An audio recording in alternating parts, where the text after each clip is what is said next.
Teleamazonas presenta 24 horas con Milton Pérez. Buenas noches con todos. Descontento en Perú con el nuevo presidente José María Balcázar, quien ya tiene en su poder el pedido de indulto al exmandatario Pedro Castillo, derrocado y preso, además de múltiples acusaciones en su contra. En temas del país, se espera que lo más pronto posible sea elegido el reemplazo de Mario Godoy en la presidencia del Consejo de la Judicatura, pero para ello se deben cumplir algunos pasos que se los contamos más adelante.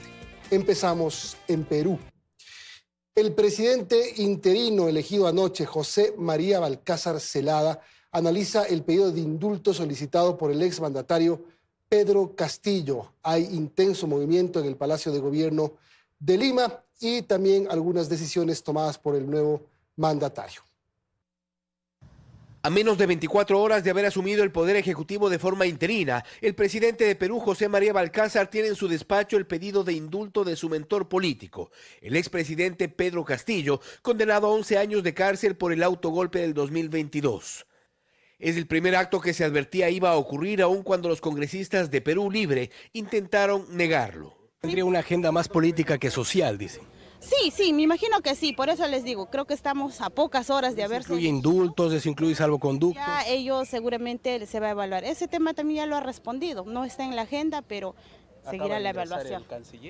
Lo cierto es que la decisión de 60 congresistas que entregaron el poder ejecutivo a Balcázar tiene mal sabor entre los ciudadanos, que reprochan el giro del gobierno y el retorno de la extrema izquierda al poder con fines específicos. No tengo esperanzas.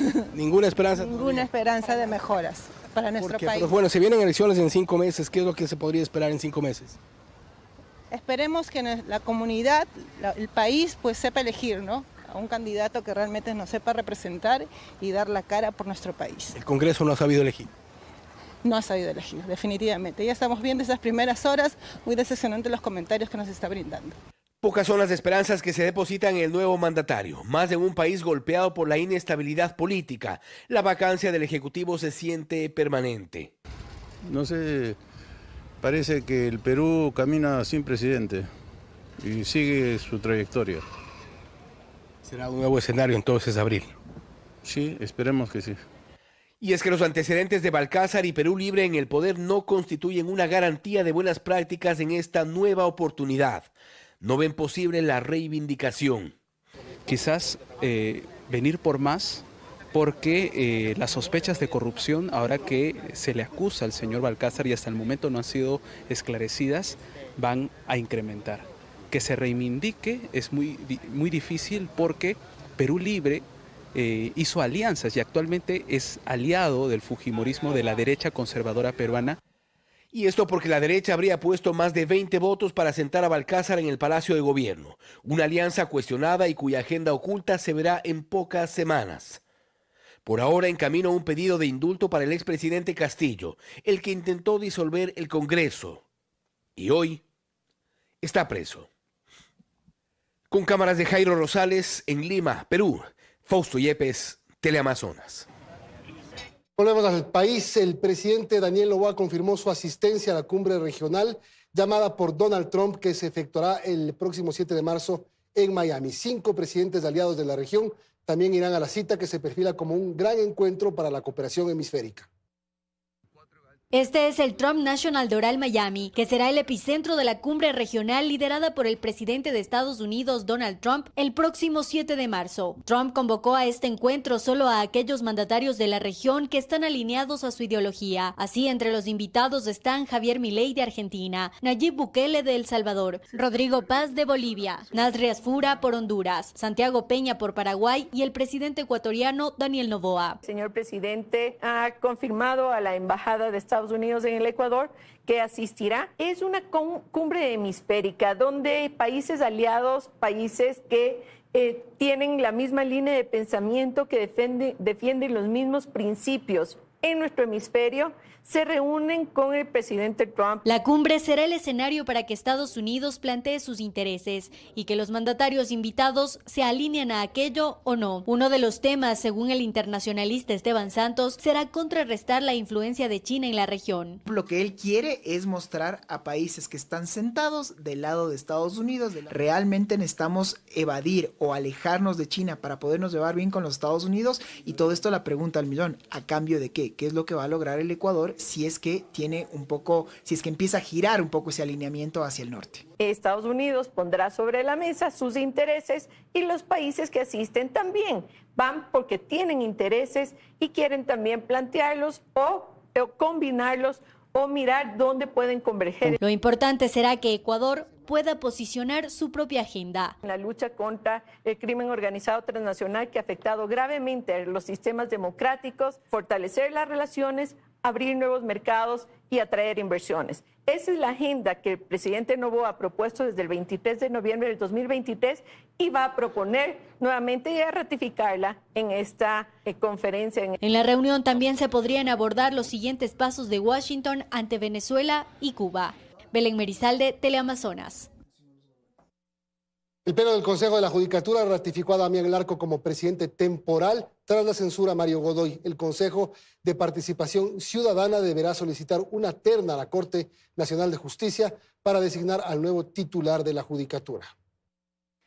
Con un asiento vacío en la presidencia. Así fue como los 4 vocales del Consejo de la Judicatura sesionaron para ratificar a Damián Larco como presidente temporal de la entidad tras la censura y destitución de Mario Godoy por parte de la Asamblea Nacional. Vamos a seguir trabajando en equipo. Tenemos, por ejemplo, la selección de los jueces constitucionales, la selección de los jueces de la Corte Nacional de Justicia. Durante la sesión, los vocales también notificaron al Consejo de Participación Ciudadana y Control Social la ausencia del presidente de la institución para que se active un nuevo proceso para seleccionar a la nueva autoridad. Y deberá enviarse una nueva terna, la misma ejecutividad con la que actuó el doctor Rodríguez con la primera, que no podemos nosotros seguir con un presidente que no es abogado, que no conoce de la materia y que además es delegado del presidente de la República. El Consejo de la Judicatura está en zozobra. Hizo imperioso enviar una terna de manera rápida, urgente, al Consejo de Participación Ciudadana. Actualmente el Consejo de Participación Ciudadana desarrolla el proceso para elegir al reemplazo de Alexandra Villasís, quien era suplente de Godoy, pero fue separada de la función por un impedimento para ejercer cargo público. Frente a esto, la vocal del Consejo de Participación Ciudadana, Piedad Cuarán, dijo a este noticiero que el CPCCS debe actuar con prudencia y esperar la resolución del proceso antes de elegir al vocal suplente. No obstante, la terna ya fue enviada por la Corte Nacional de Justicia y está encabezada por la jueza nacional Mercedes Caicedo, seguida por Óscar Chamorro y María Fernanda Morejón. Espero que en esta ocasión haya más prolijidad, más rigurosidad por parte del Consejo de Participación Ciudadana. El reglamento para seleccionar y designar a vocales de la Judicatura estima un plazo de al menos 40 días para elegir a las nuevas autoridades. María Fernanda Utreras, Teleamazonas. A propósito, la ex vocal suplente de Mario Godoy, Alexandra Villasís, quien presentó el 12 de febrero una acción de protección para evitar su salida del Consejo de la Judicatura, retiró el recurso y aclaró que haber desistido de la acción judicial no significa que haya desistido de hacer prevalecer dentro del Consejo de la Judicatura sus derechos. Anunció nuevas medidas en defensa, dice, no de un cargo, sino de principios y el debido proceso. Mario Godoy fue destituido por un tema político-administrativo, dejando por fuera los casos polémicos que salpican su entorno. La presión al juez Carlos Serrano por parte de un funcionario de confianza de Godoy es uno de ellos y forma parte de una indagación previa. Mario Godoy no es más presidente del Consejo de la Judicatura. Renunció horas antes y la Asamblea lo destituyó en un juicio político cuyo desenlace ya se anticipaba. Ahora bien, el por qué es importante. La Asamblea censuró a Godoy por manifiesta inoperancia e incumplimiento de funciones, al no otorgar seguridad al juez anticorrupción Carlos Serrano. Así se lo detalla en el informe de la Comisión de Fiscalización que recomendaba su censura. La manifiesta inoperancia se configura al demostrarse que, A pesar de tener el mandato constitucional claro y los recursos administrativos a su disposición, el presidente del Consejo de la Judicatura optó por una conducta de tramitología frente a amenazas de muerte y actos terroristas. Pero este no era el único ni el más complejo de los cargos que afrontó Godoy. El escándalo giraba en torno a las presiones que recibió el juez Serrano de parte de Henry Gaibor, exdirector de la Judicatura de Pichincha y hombre de confianza de Godoy, para que falle a favor de los procesados en un caso de lavado de activos vinculado al narcotráfico. El juez grabó todo, los audios se difundieron. Solamente que le ponga un poco de atención al tema, nada más. Yo sé que ustedes revisan y lógicamente la acuciosidad del caso, pero me dijeron un poquito más de atención a la defensa que habrían planteado en ese sentido. Entiendo, doctor. Solo eso, doctor. Perfecto. En su comparecencia ante la Comisión de Fiscalización, Serrano lo confirmaba. Es mi voz y la otra voz es de Henry Gaibor. La presión la ejerció sobre mí para que absuelva a los acusados dentro del caso Euro 2024. Pero este evento, así como la defensa que en su momento ejerció la esposa de Mario Godoy en favor de los intereses de un narcotraficante serbio, no entraron en las causales para la destitución del ya expresidente de la Judicatura. No se presentaron pruebas, dijo el presidente de la Comisión de Fiscalización. No es que sirva o no sirva, vamos a las pruebas. No fue probado documentalmente, como le indiqué. 23 impresiones de notas periodísticas fueron las pruebas documentales de los proponentes. No entraron tampoco las presiones que denunció en su momento la jueza Nubia Vera, que vinieron también de Godoy y Gaibor. Tampoco se consideraron las denuncias por presunto cobro de coimas en el marco de un contrato de mantenimiento vehicular de la Judicatura, o el divorcio express del que se favoreció un exdirector nacional de asesoría jurídica de este organismo. Casos que podrían derivar en procesos penales no entraron en las causales de censura a Godoy. A la fecha en la Fiscalía se encuentra en investigación previa el caso de las presiones al juez Carlos Serrano, sin resultados todavía. Carlos Acoto, Teleamazonas. Un equipo de Teleamazonas ingresó a la principal prisión de máxima seguridad, El Encuentro, y nos relata cómo es el centro penitenciario por dentro. Allí están recluidos más de 600 privados de la libertad.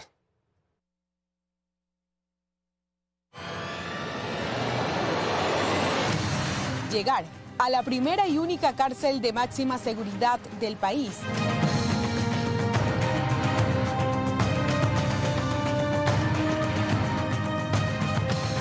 Es recorrer un poco más de 40 minutos de Vía La Costa a la comuna Juntas del Pacífico en Santa Elena.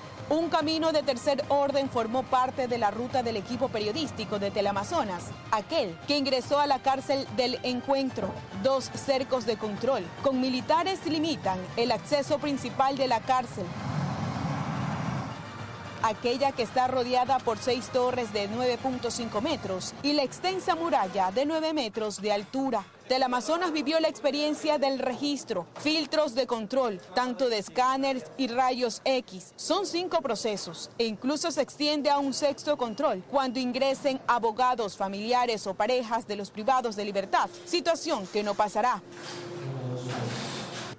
Junto a los 5 módulos de máxima seguridad se encuentran las áreas administrativas y transitorias. En estas pequeñas celdas se ejecuta el rapado del cabello, cambio de ropa, además del chequeo médico a los privados de libertad que ingresen a este reclusorio. Se ubican los consultorios médicos, laboratorios, áreas de radiología, rayos X, ecografía, odontología, farmacia y psicología. Es exactamente el lugar más visitado por el ex vicepresidente Jorge Glass. Desde noviembre de 2025 a la fecha, se contabilizan más de 512 atenciones, es decir, aproximadamente 5 veces al día. Un especialista lo recibe. Todas las áreas del centro penitenciario están vigiladas por 3 tipos de cámaras de seguridad.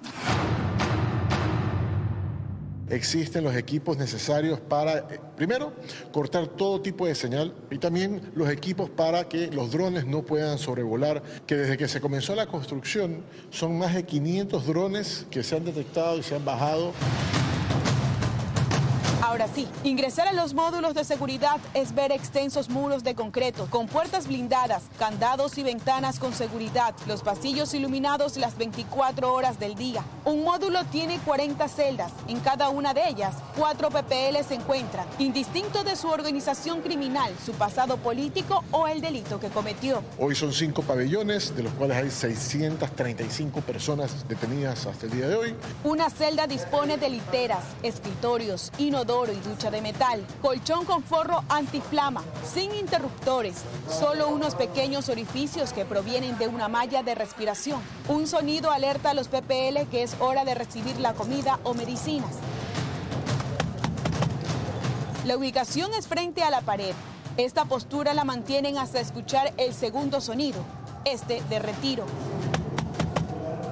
Muchos de ellos gozaban antes de privilegios, alias gerente en Abu Dhabi, alias Fede y Pablo Muentes, quien es el compañero de celda de Jorge Glass. Este último al día recibe 1 hora de luz, aquella que lo guarda en este espacio considerado el patio. Durante el día, la noche, sea lunes o domingo, los privados de libertad permanecen en sus celdas, sin lujos, sin opulencias.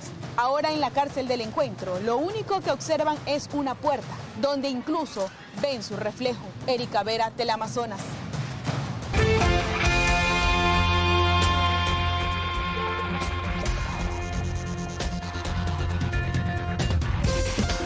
Más noticias. La canciller Gabriela Sommerfield negó una mediación del presidente Trump en el impasse entre Ecuador y Colombia. Además, afirmó que el objetivo fue defender los intereses nacionales, no llegar a una demanda ante la comunidad andina. El presidente Trump llamó al presidente Noboa como lo anunció el presidente Petro al salir de la Casa Blanca. No se ha dado esa conversación.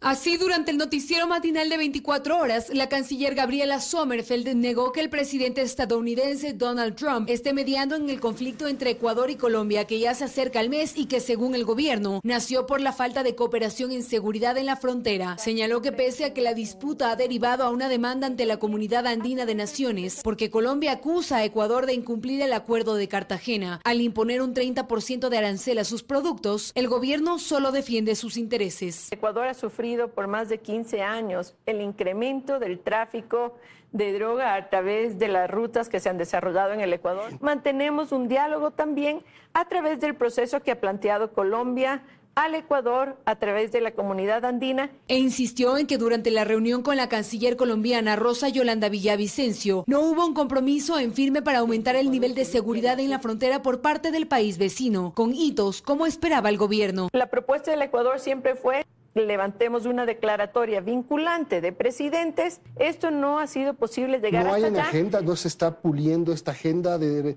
un encuentro entre los dos presidentes?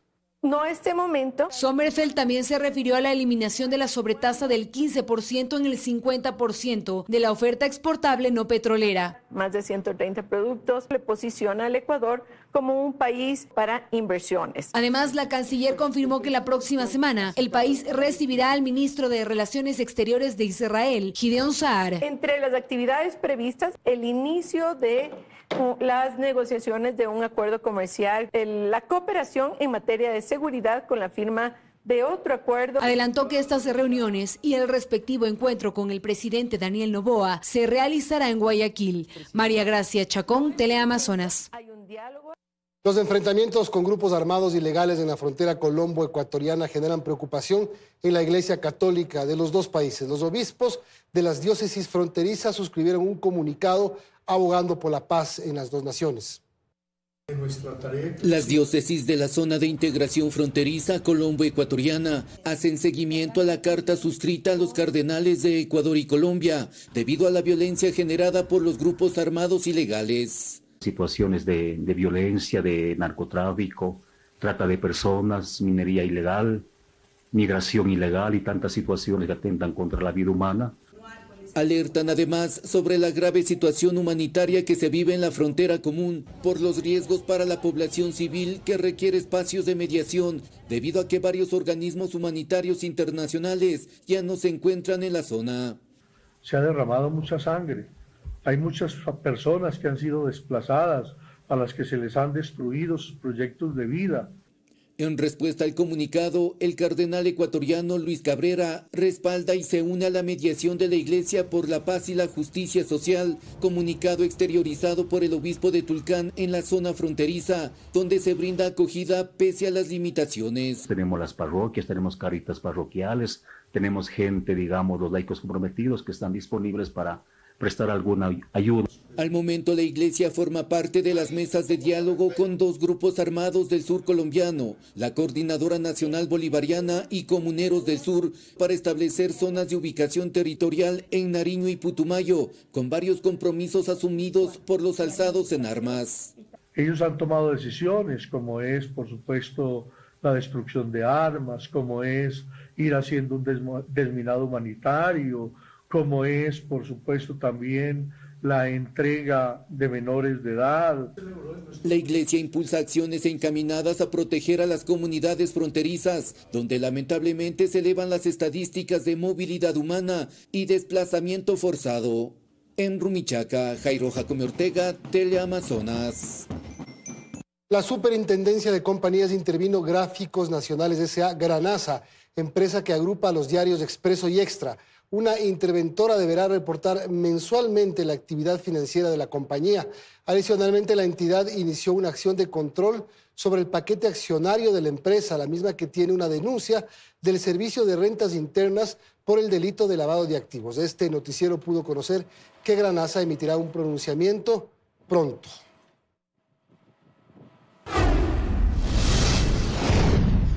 Vamos a Chimborazo, en el cantón Alausí. La solidaridad marca la jornada con una gran minga para rehabilitar viviendas y limpiar calles. Municipios de esa provincia se suman al apoyo fortaleciendo la reactivación.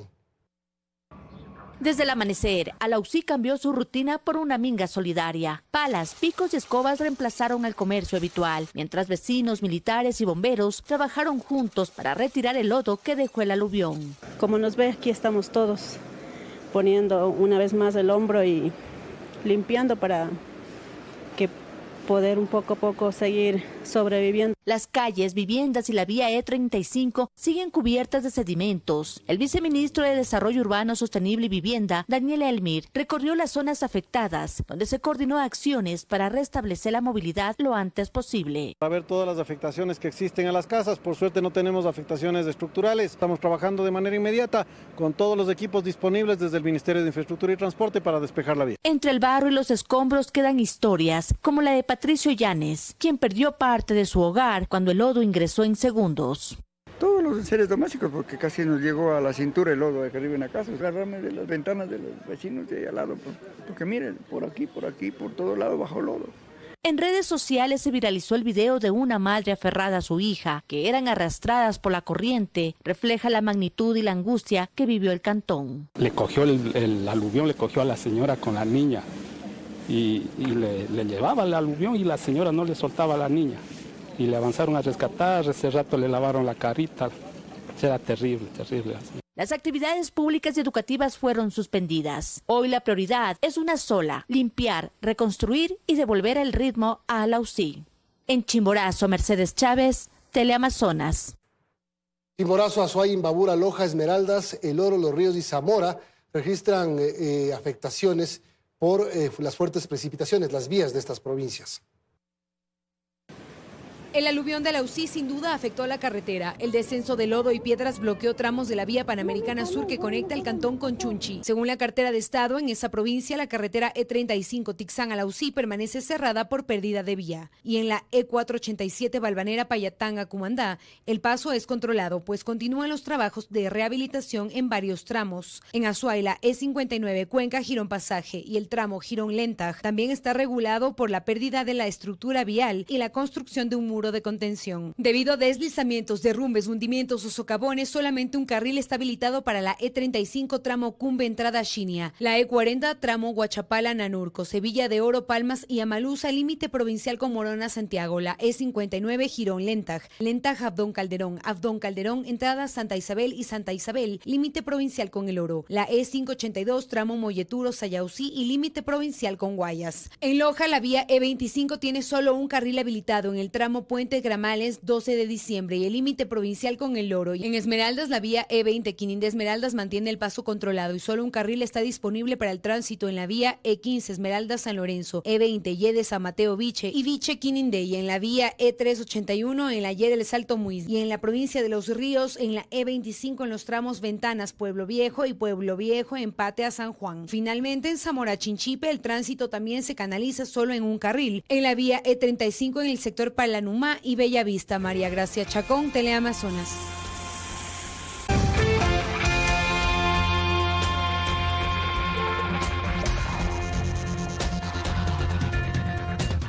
Seguimos a una semana del incendio del edificio Multicomercio en el centro de Guayaquil. Los afectados esperan apoyo para recuperar lo que perdieron en este siniestro. En el área del parqueadero todavía se encuentran algunos vehículos que no pueden ser retirados. Se cumplen más de 7 días del incendio que sacudió parte del centro de Guayaquil, registrado en el edificio Multicomercio, un hecho que dejó grandes pérdidas materiales y decenas de personas afectadas. Muchas familias que vivían en una de las torres del inmueble afectadas lo perdieron casi todo, las cuales ahora lucen perjudicadas por las llamas y otras en escombros. No sabemos nada, yo no sé cuándo va a salir el papel oficial o el parte oficial para yo poder acceder con esos papeles a mi seguro. Yo he podido hablar a primera mano con los bomberos y lo que me han sabido decir a palabras coloquiales para que todos me puedan entender es que el piso está aguado. Entonces que si nosotros sacamos un auto o sacamos una moto, pues todo se puede venir abajo. Mi carro todavía sirve, se lo puede rescatar, pero el municipio no nos quiere todavía dar la orden. No estamos ni siquiera pidiéndoles a ellos que nos traigan la grúa ni que nos presten la grúa. Nosotros mismos nos hicimos cargo y estamos ya tenemos solamente que venga la grúa a sacar los carros que se pueden sacar. Por otro lado, el impacto económico se vuelve cada vez más evidente, ya que de no lograr recuperar algunos de estos automotores, las pérdidas podrían superar los $30.000, una cifra que para muchos representa la inversión de toda una vida. Es por culpa de gente que hizo modificaciones en un centro que era centro comercial, no bodega. A esta historia se suma la de Kenia, cuya situación es aún más dramática. Su vehículo de color rojo, que todavía conserva en fotografías, fue totalmente consumido por las llamas, donde solamente queda la parte exterior calcinada. Una pérdida que no solo es material, sino también laboral, ya que ese automóvil era una herramienta fundamental para su jornada diaria de trabajo. Ese vehículo es fruto del esfuerzo de mi trabajo. Yo lo pagué en 2 años y ahora no puedo hacer nada, o sea, ni vender, ni producir. Mientras tanto, por parte de Segura EP, mencionaron de que se realizarán estudios en el edificio para conocer cuáles de estos automotores pueden ser retirados. Pero equipos especializados con drones que puedan entrar e identificar si es seguro poder retirar esos vehículos. Mientras las horas pasan, la angustia persiste, donde los afectados solo piden una sola cosa: que no sean olvidados y que las autoridades competentes tomen cartas en el asunto. Ricardo Cruzati, Teleamazonas. La policía recupera en Durán decenas de medicinas e insumos médicos del IES que iban a ser vendidos en el mercado negro por un funcionario del Hospital Maldonado Carbo. Esto mientras el gobierno a través del IES anuncia adquisición de más de 900 insumos médicos. El mercado negro a la sombra de los hospitales es un mal que parece interminable. Un ejemplo de esto es esta vivienda en Durán ubicada en el sector Los Tubos, donde la Policía Nacional recuperó cajas y cajas de medicinas e insumos médicos que forman parte del inventario del Hospital del IES Teodoro Maldonado Carbo en Guayaquil, pero que iban a ser vendidos de forma clandestina. Los fármacos e insumos fueron sacados de la Casa de Salud bajo las credenciales de José Armando P., quien fungía como enfermero en el hospital y fue detenido tras encontrarlo con las evidencias. La vivienda del funcionario capturado se encuentra a menos de 10 minutos del Hospital Básico de Durán, también del IES, sector donde se presumía que los medicamentos robados iban a ser comercializados, como ya se había detectado en septiembre del 2025 por la ARCSA. ¿Esas medicinas se estarían vendiendo alrededor del centro de salud al que usted está dirigiendo o no? Realmente no, porque nosotros hacemos recorridos constantes, tenemos el control de policía y también tenemos el control de cámaras en exteriores del hospital. Pero esta no fue la única pregunta realizada al director administrativo administrativo de este hospital, quien dispuesto a subsanar dudas y hablar de las mejoras de esta casa de salud, se nos hizo imprescindible cuestionarlo sobre el abastecimiento de medicinas en este hospital básico. Estamos en un 59% de abastecimiento. Todos nuestros procesos están en una fase precontractual. La consulta nace de los mismos pacientes que al notar nuestra presencia presentaban su inconformidad. ¿Uno viene a retirar un medicamento? No lo hay. Y a veces son los básicos. Y es lo básico. Siempre le dan medicina. No mucho, porque ahora solamente le dan una cosa y ahí no dan más. Falta bastante medicina, eso sí es verdad, solamente hay ibuprofeno, a veces hay paracetamol. Ante la necesidad constante de medicinas en los hospitales del país, el gobierno a través del IES comunicó la convocatoria pública para la adquisición de insumos médicos. El proceso se llevará a cabo a través de una subasta inversa electrónica, mediante la cual el IES adquirirá un total de 922 dispositivos médicos, de los cuales 405 son considerados bienes estratégicos. Astrix, Ingrid, Teleamazonas. Retomamos la información del Perú porque en su primer día de gestión el presidente José María Balcázar enfrenta ya un lío judicial. Vámonos a Lima. Ahí sigue Fausto Yepes para que nos cuente los detalles de lo que ha ocurrido hace momentos. Fausto, buenas noches.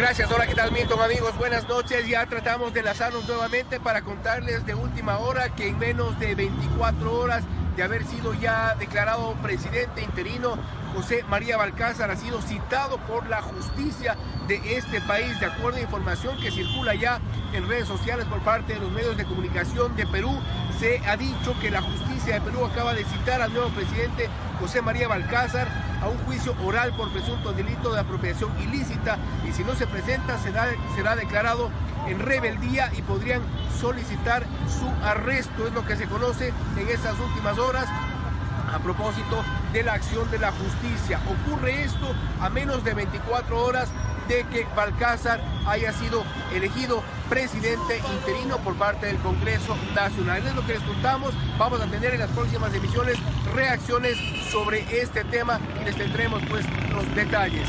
Seguimos con ustedes y más información en Ecuador. Una buena noche para todos. Gracias, Fausto. Buenas noches. Pausa. Volvemos enseguida.